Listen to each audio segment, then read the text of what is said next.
Ladies and gentlemen, welcome to another episode. My name is Jamie and I am restoring this beautiful Triumph TR6 for a friend of mine.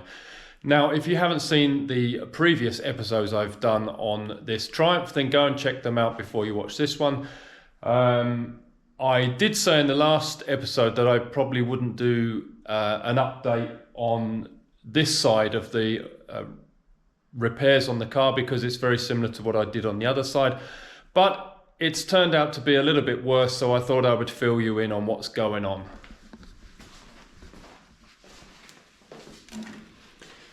So as you can see, I am repairing and replacing the sill and all of this area. Where I left off on the last video is that I'd done all these repairs on the other side and we turned the car around to fix this side. So I have already repaired the top lip up here. I had to do some adjustment on the front wing because it didn't quite close up to the car. So that I had to cut out and readjust. I did a little repair up here and I'm gonna have to cut this section out because as you can see, it's a little bit worse for wear. And I also had to make and replace this floor, which I hadn't noticed previously, but the light shone through the bottom of it and there was some pinholes, so I made a section and welded that in. I have just replaced the inner sill section, as you can see there. And if you saw the previous videos I did on this, I actually didn't replace the whole section of the outer sill. I retained the top piece here, but as you can see, this has some damage there, or not damage, corrosion, and also at the back here. So I've decided that I'm going to drill out all the spot welds and replace the whole section.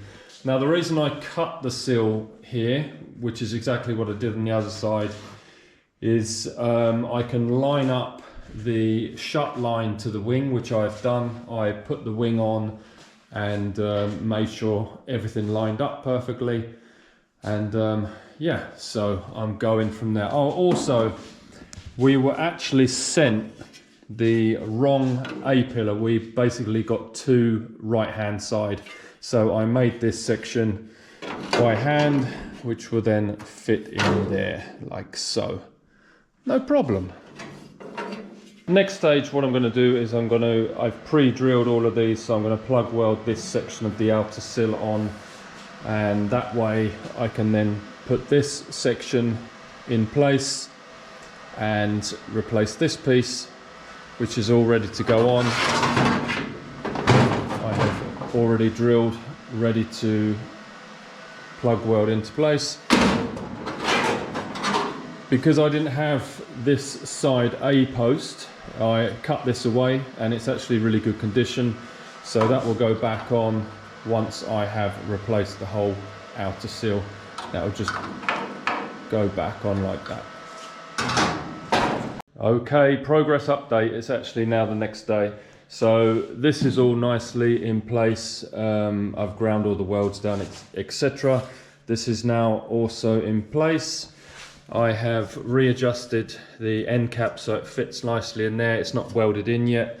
And at the moment I'm just repairing this top section, so I've just cut the old one out and put this in. And I also have removed the old outer sill, and this isn't its final place yet. I've just put a few of those self-tapping screws in there to hold it in place. And once I have done all this, I will test fit the door like I did on the other side.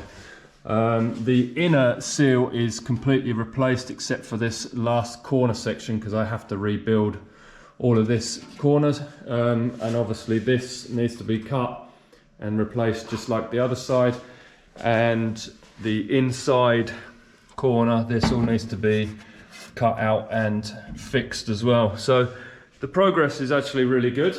Lots of little fiddly bits, but as you can see, this is a little bit more involved than the other side was. So that's the next bit done and cleaned up, and also I have fitted the end cap in, welded it up. So that's all ready. So now I'm moving on to this section, and I've just cut out the rear half of the B-post, because I'm not going to replace this front half because it's in pretty good condition. So I don't really want to upset that and move it around. Then next I will separate this new panel, because I only need this rear half, so I'll drill out all these spot welds and then offer that up to there. With all the spot welds drilled out, I actually this time used a spot weld drill bit like this. This is an 8mm one. So I drilled those out, cleaned all the edges up, put a bit of weld through primer on there to protect it, and now I'm just drilling out the spot welds on this new panel because I'm only going to use half of it. Okay, it's the next day in the workshop, and yesterday I repaired this section, so obviously not all the way up here but only this corner. I'm trying to get this B post all done and the sill in place, and then I can concentrate on the rear end. So yeah, that's done. I am just cutting out all of this, and it's a bit more involved again than the other side was. So it's like a big jigsaw. Well, building cars is like a big jigsaw really. So this goes in here, and then I make this section here, same as what I had to make on the other side. So that fits into there, and then I cut this piece out of the repair section that we had. So that goes in there, and also I have the seat belt fixing point that needs to go on the end there, and then obviously we have the rear sill that I need to align with the door, and then finally the end cap. Oh, and also the bottom of the B post and the backing plate is that's ready to go. Well, that's going to be one of the last bits that I put on, but it's ready to go on. So yeah, bit fiddly, but it's going to be good. One of the most important things you have to bear in mind when doing stuff like this is that everything needs to line up perfectly. Like for instance, this section that I need to put in there, it needs to be exactly straight. So before you weld anything in fully, you have to double check that everything is in a line with everything, otherwise you're going to have so many problems. And also, because now I've cut this corner out, this has a bit of give in it that you can see here, but because I know where everything needs to connect up to, it's going to be just fine. Okay, it's a little hard to explain how I got everything to line up properly, but I shall try. So obviously this inner wing section is easy enough. I just put the straight edge along there and then made a tack when it was nice and straight, and then welded that in. So that's easy enough.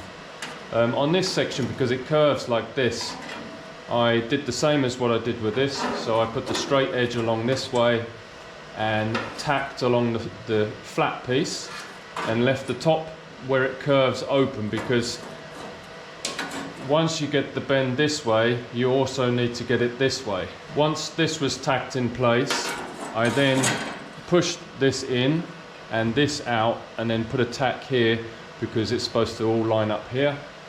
And then I cut down the middle here and then run a tack, so then it was straight not only on this way, but the top edge was also straight with this. And then I looked down from this angle, and then I put a screw in to this section, so this is nicely lined up here as well. A bit hard to explain on the camera, but it's a bit fiddly, but now everything is dead square in all directions. Okay, so loads of progress today. This corner is pretty, well, it's almost there, as you can see. I cut this off because this sits a little bit higher than the original panel, so that needs to be a little bit more chopped off of there, and then that put in. I put the end cap in. This is back on. I've moved it up, down slightly, because it seemed to sit a little bit too high, like 5mm, but I find out more when I offer the door up to it and see what the gaps are like. So this is only screwed in place. I have yet to weld this piece in. This is what has the fixing point for the seat belt. And then if we look on the inside here, it's all nicely welded in. I just got to do a little bit more tidying up on the welding, but it's looking pretty good and rust free. So the next stage is I'm going to remove this strengthening bar that I put in place to stop the car flexing so much. And then I'm going to offer the door up to see what the gaps are like and see where the sill sits. And hopefully if that gap is okay, I can start welding the sill in permanently. And then I can offer up these two corners and get them welded in place. And obviously before I weld that sill on, I still need to weld this seatbelt anchor point in place. That's nothing too much. And then like I said before, then this little piece goes in there and job done. So once that's all done, I'm then going to move on to this. This is a lot worse than the other side was, and I think maybe where the car was sitting outside, maybe it was under a tree and this side got a lot more water damage and the water got trapped underneath here between the roof and that panel. So that needs attention. Working back, this little bit here needs attention, and down on this corner as well, there's a little bit of corrosion. And then the same as what was on the other side, I need to make these panels and weld them in. And as you can see there, also on the rear valance, we don't have a replacement panel for that, and it's double skinned I believe, so that needs some attention as well. I'd also like some comments about strengthening the chassis. From one of the previous videos you may have seen, I did a video on strengthening the rear mounts for the diff. And I would like some comments, please, and some advice on how to strengthen any other parts of the chassis. I know there was one comment about the front struts, I believe, and any information or advice would be very welcome.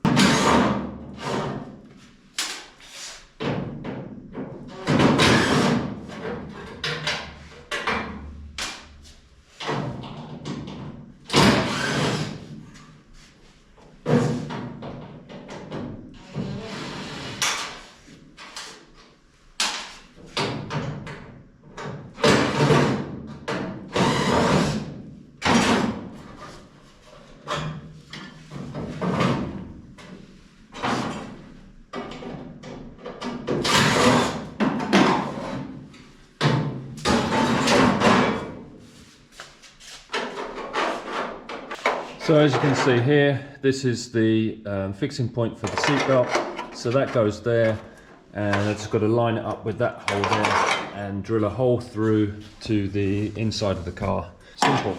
So I'm just going to drill a series of holes in here and then plug weld it. Easy peasy.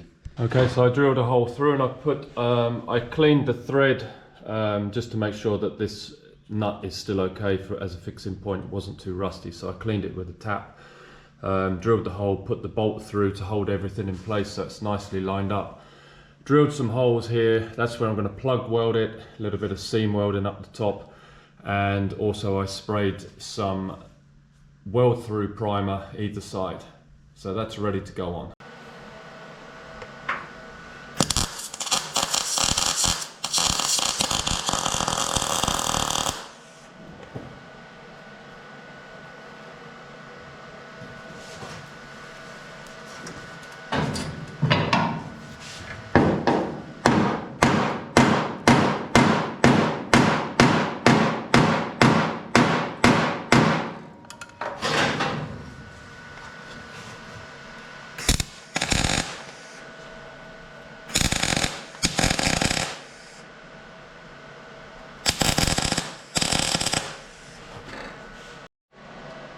And just like that, nicely welded into place. That ain't going anywhere. And I put just a sprinkle of the weld through primer on there. I just screwed this back on, and now this is ready to plug weld in place. Everything lines up nicely. As I mentioned in one of the previous videos, it's essential that you get both the surfaces touching when you're plug welding. If there's any gap between the two surfaces, you'll blow a hole and you won't get such nice plug welds. That's all nicely welded into place. I will clean up these welds and then get this sill bolted back on, the rear wing on, and then remove these support bars and see how the door fits. So that is all nicely cleaned up, looking good.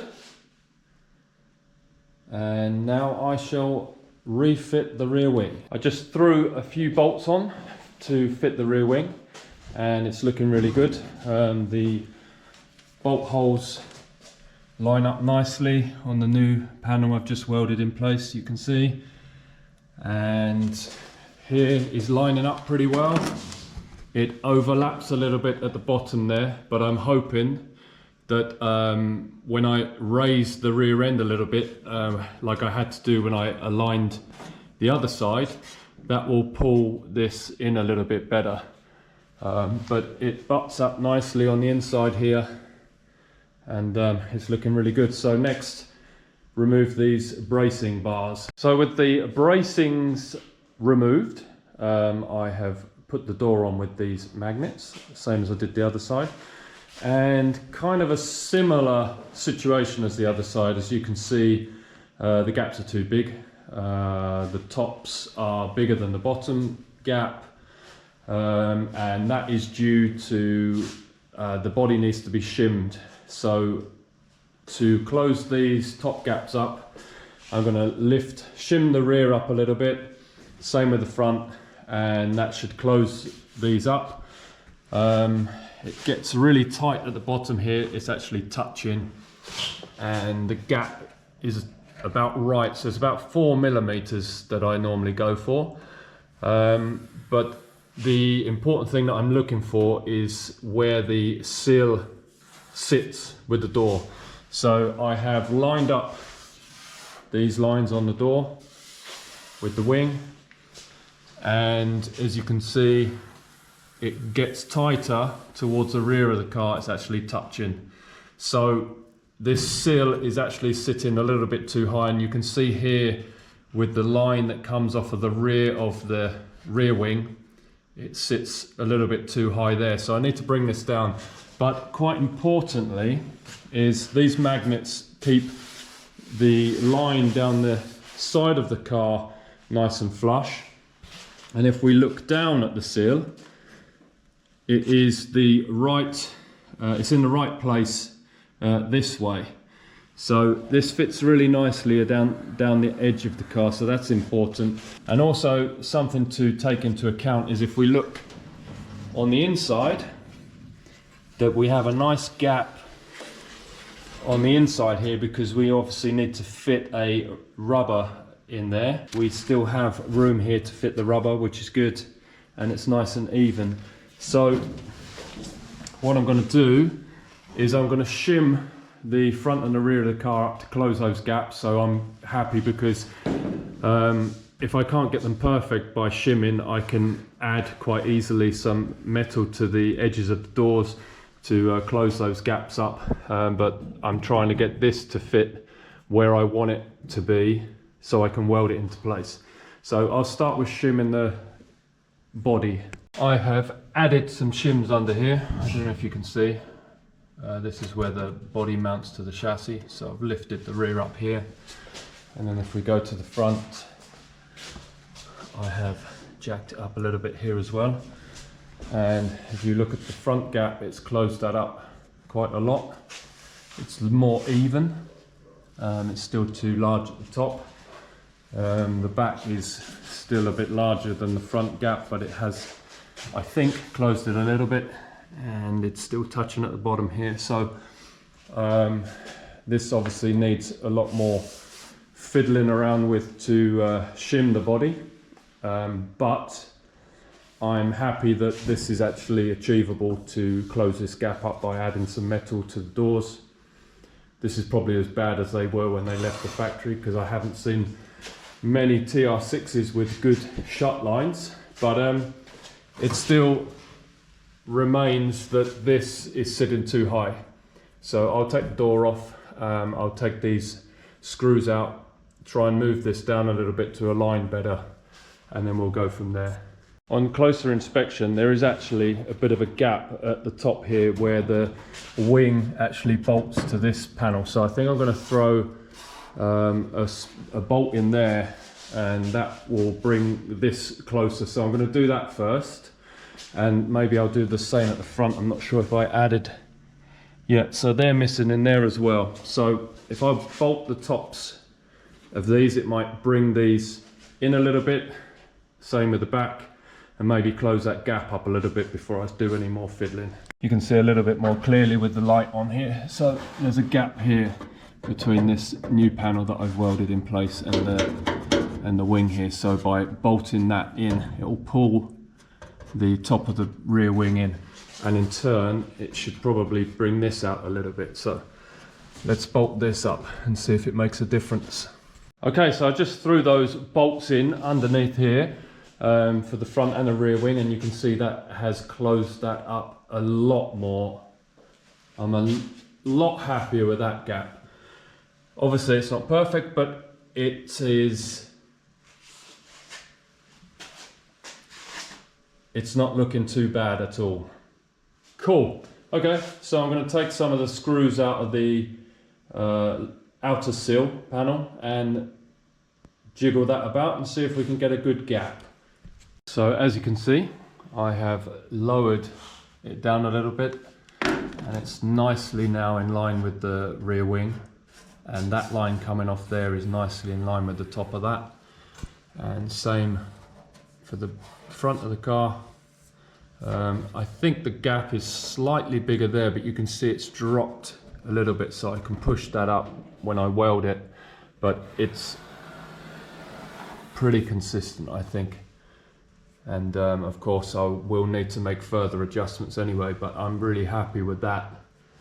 And obviously this gap is too small, like I said before, so some shimming and adding a little bit of metal to the door. The front is a bit better, look, it's more consistent top to bottom. So super happy with that. I can weld this in now, I think. And yeah, we're really getting somewhere. So if we take a look at the whole thing, it's looking really nice. So let's get that welded in place. I also laid this straight edge along the car. So taken from that line on the front wing there, move it along. It's a bit hard to show with one hand, but everything lines up really nicely from front to back. And again, if you look down the door, the shut line is really nice against the sill and the door. So super happy with that. I mean, I've seen restored TR6s with worse gaps than that, to be honest. So winner winner. There is the sill, nicely welded into place, and I have cleaned off all the plug welds, so it's nice and smooth, everything's lined up. So what's next? So I need to fit these corners both at the front and the rear of the outer sill. This is actually a good reference because this is obviously the original panel, so this is good reference to see where the new sill is sitting in position, and it's not that far off from where it was, and it's the same at the front. If I offer this up in there, it's not too far off. So as I said before, I'm going to reuse this original one because it's in good shape, plus they sent us the wrong side, so that will be welded back in there. And then off of this new panel, I'm going to cut this off and get that welded in there. So to do that, I need to remove the front and rear wings once more and get those in place. I've put some of the weld through primer on this end cap as well, so once this rear wing is removed, I can get this nicely welded in too. Just before I go any further, I thought I would put the door back in position and check the gap at the bottom of the door, and it doesn't look like anything has moved, and it's looking pretty good, I think. So I'm super happy with that. Okay, let's crack on. Okay, this is going really well. So this is now in place and looking good. And then we move our way to the back. I have put the end cap in, cleaned all the welds up, and now I have cut off this section and just need to trim it down a little bit to fit in there. And then that's this section all done. Awesome. So I got this panel trimmed down and fitting nicely, just starting to weld it in now. I had to make a little cut down here just to make this edge fit more snugly against the sill there, but it's looking good, fitting well. So I just finished welding that up.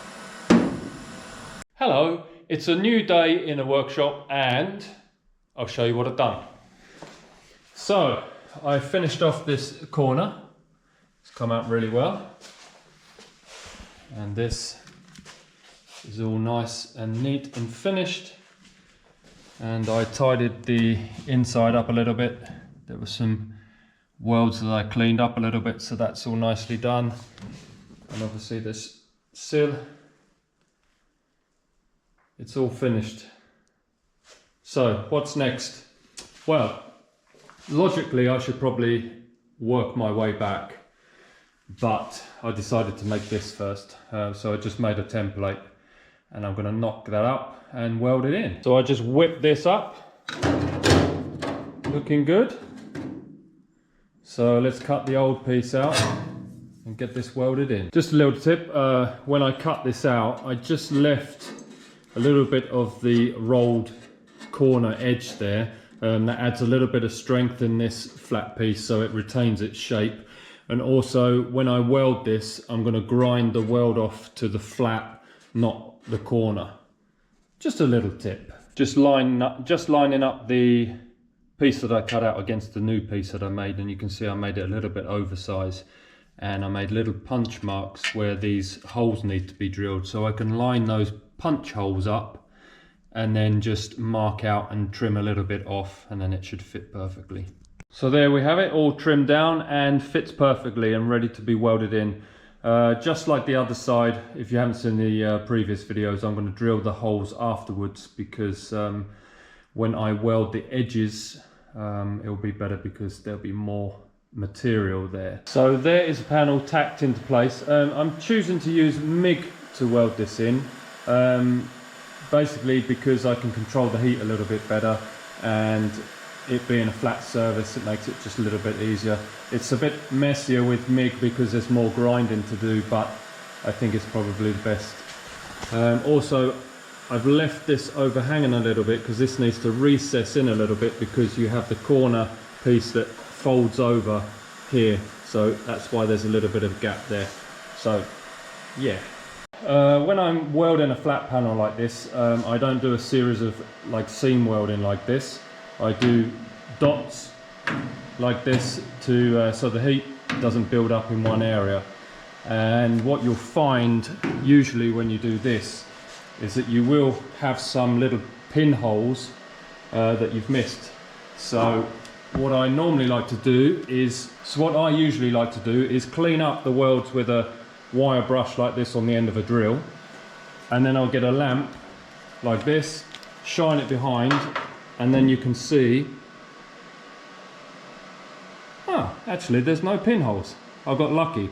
Anyway, maybe when I clean it up there will be a few, but I put the light behind there.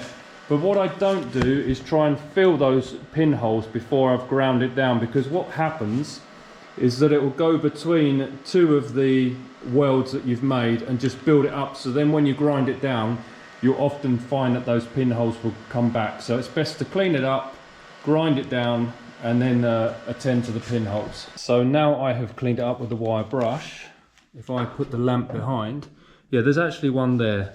Okay, so with the lamp behind, there is actually a tiny pinhole there, but actually it looks really good. Okay, so I'll grind this down and then see if there's any other pinholes. Alrighty, so it's the next day and I have just taken all the welds down and sanded it flat. Also added those two little bits on the back there, like that folding over piece, and shone the light behind it, and there was a couple of pinholes that I filled and then ground down. And then next I will do this corner, then I shall do this little corner here before I tackle this bigger task up here. Also, another thing I'll add, as I have said before in other videos, is that always check the other side of your panel. Make sure the weld has penetrated all the way through. Deep penetration is essential, guys, can't stress that enough. So same method as I mentioned in the one of the previous videos about how to make these marks on the work, is I'm using this bead roller by Bailey, and I made this little tray here. It keeps it a little bit flatter when you are putting the work through. So this is the other small piece.